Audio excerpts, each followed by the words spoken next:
আৰু মুখ্যমন্ত্ৰীয়ে এদিন নিজে এটা ডাইলগ কৈছিলে, কুই ৰজা মহাৰাজা আয়েগা কিয়া। আজি মুখ্যমন্ত্ৰী আহিব, বজাৰ বন্ধ কৰি দিছে।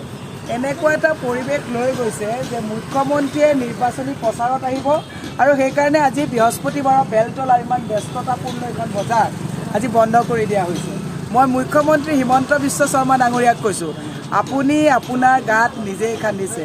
ৰাইজৰ মাজত নৰেন্দ্ৰ মোদী আহিল, মেটেল ডিটেক্টৰ আপোনালোকে বেৰিকেড বান্ধি 8 ঘণ্টা মানুহক হাৰাশাস্তি কৰিলে। অমিত শ্বাহ আহিল, 6 ঘণ্টা বেৰিকেড বনাই মানুহক আপোনালোকে অশান্তি দিলে। আজি বেলতলা হাইস্কুলত খেলপথাৰত মুখ্যমন্ত্ৰীয়ে নিৰ্বাচনী প্ৰচাৰ চলাব আহিব, তাত আমাৰ একো আপত্তি নাই। মুখ্যমন্ত্ৰী ৰজা নেকি? আমি ৰজাৰ প্ৰজা নেকি যে মুখ্যমন্ত্ৰীয়ে ইয়াত আজি নিৰ্বাচনী প্ৰচাৰ চলাব আহিব আৰু তেওঁ বেলতলাৰ আজি বৃহস্পতিবাৰৰ ব্যস্ততাপূৰ্ণ বজাৰখন আজি বন্ধ কৰি দিলে। কিন্তু মই এটা কথা দেখুৱাব বিচাৰিছোঁ, এই গাড়ীখনত যে আজি বহু দূৰৰ পৰা যে মালবিলাক আনিছে, এইখিনি বস্তু নষ্ট হৈ নাযাবনে? আজি এই মানুহজনৰ যদি এই বজাৰখিনি যদি আজি নষ্ট হৈ যায়, এখেত বকুৰ পৰা আহিছে, এই বাইদেউ বকুৰ পৰা আহিছে, বকুৰ পৰা ইমান কষ্ট কৰি মাল আনিছে, এইবিলাক হৈছে কেঁচা সামগ্ৰী। এই কেঁচা সামগ্ৰী যদি এতিয়া বিক্ৰী কৰা নাযায়, আজি গোটেই দিনটোৰ সপ্তাহটোৰ লছ হ'ব। তেওঁ মুখ্যমন্ত্ৰীয়ে যদি এই কথাবিলাক চিন্তা নকৰে, মই সেইকাৰণেই কৈছোঁ যে আপোনালোকে গণতন্ত্ৰৰ প্ৰক্ৰিয়াক যদি সঁচাকৈ বৰ্তাই ৰাখিব বিচাৰিছে, এই অগণতান্ত্ৰিক চৰকাৰখন যি ৰাইজৰ দুখৰ কথা নুবুজে। এইগৰাকী মোৰ মা নিচিনা মানুহ, এইগৰাকী বকুৰ পৰা আহিছে, মোৰ বাইদেউ। তেওঁলোকে ৰাতি 3টা বজাতে 3-4টা বজাতে আহিছে। চবতছে দুৰ্ভাগ্যজনক কথা, কেমেৰাত দেখাওকচোন, এইখিনি আজি যদি বিকিব নোৱাৰে, এই শাকখিনি যদি আজি, এইটো লাও আগ, এইটো যদি আজি বিকিব নোৱাৰে, তেতিয়াহ'লে এইখিনি গোটেইখিনি নষ্ট হ'ব। এই মানুহগৰাকীয়ে এখন গাড়ী ভাড়া কৰি পেলাই আনি যদি এই শাকখিনি আজি বিকিবই নোৱাৰে, তেতিয়াহ'লে তেওঁ গাড়ী ভড়াও গ'ল, প্ৰফিটো গ'ল, আৰু ৰাতি যে 3টা বজাৰ পৰা টোপনি ক্ষতি কৰি আহিলে, এওঁৰ দায়িত্ব কোনে ল'ব? মই মুখ্যমন্ত্ৰীক এটা কথা কৈছোঁ, বহুত হৈছে আপোনালোকৰ যিটো উদ্ভণ্ডালি, এইটো সহ্য কৰা নহয়।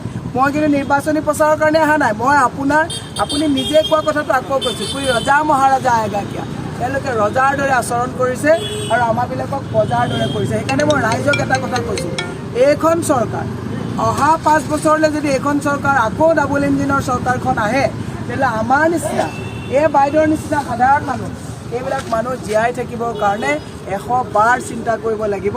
এওঁলোকে মানে গণতান্ত্ৰিকভাৱে এওঁলোকে এই ৰাস্তাবিলাক দেখুৱাওকচোন, ৰাস্তা চাওকচোন। আজি বৃহস্পতিবাৰ,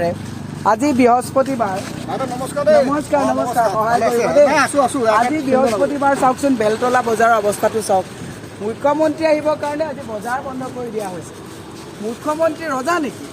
সেইকাৰণে মই কৈছোঁ, আজি বেলতলা বজাৰৰ অৱস্থাটো চাওক। এই এসপ্তাহৰ কাৰণে যি কষ্ট কৰি তেওঁলোকে বজাৰৰ সা সামগ্ৰী আনে, সপ্তাহটোৰ যিটো তেওঁলোকৰ অলপ প্ৰফিট হয়, আজি অৱস্থাটো চাওকচোন কি অৱস্থা হ'ব। বেদদা আপুনি নিজে চাওক, আমাৰ লগত এই বেদব্ৰত বৰা জ্যেষ্ঠ সাংবাদিক আছে।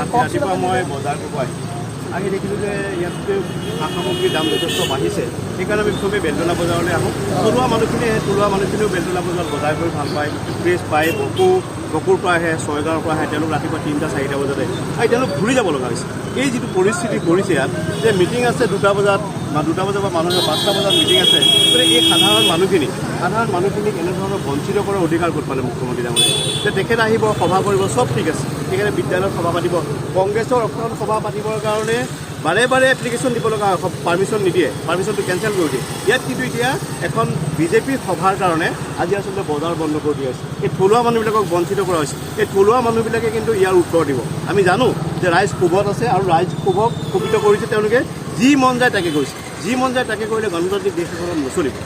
তেখেতসকলে এতিয়া বজাৰ কৰিব আহি পেলাই সকলো মানুহ সুধা বেগ লৈ ঘূৰি যাব লগা হৈছে। ৰাতিপুৱা 4টা বজাৰ পৰা তেওঁলোক ৰখি আছে ইয়াত বজাৰ কৰিব কাৰণে।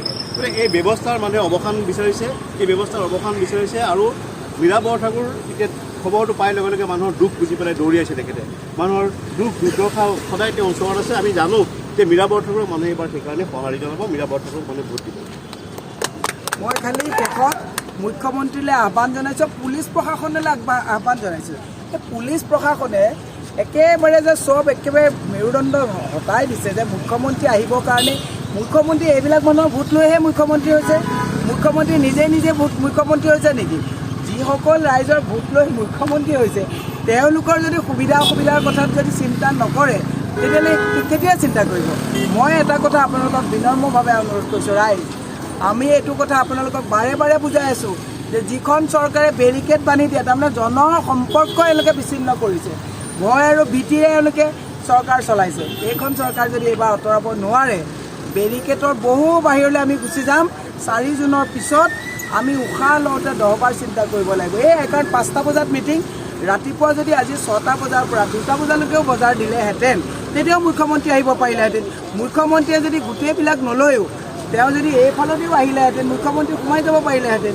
কিন্তু মুখ্যমন্ত্ৰীয়ে দেখাব পাৰিছে যে মোৰ বেলতলা বজাৰ, মোৰ অসম, মোৰ যে কৰিছে। আৰু প্ৰধানমন্ত্ৰীয়ে লিখিছে মোৰ ভাৰত মোৰ পৰিয়াল।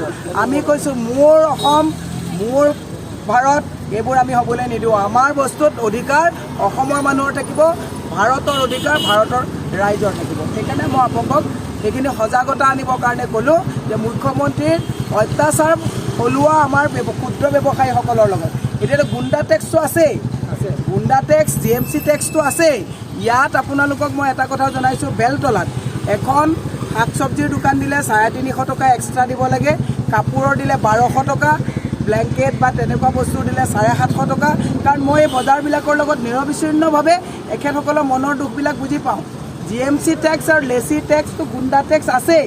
সেইবিলাকৰ পাছত আজি এইটো অৱস্থা। মই সেইকাৰণে ৰাইজৰ জ্ঞাতাৰ্থে সজাগতা আনিলোঁ যে চাওক এইখন চৰকাৰে কেনেকুৱা এটা পৰিৱেশলৈ আমাক লৈ গৈছে। ধন্যবাদ।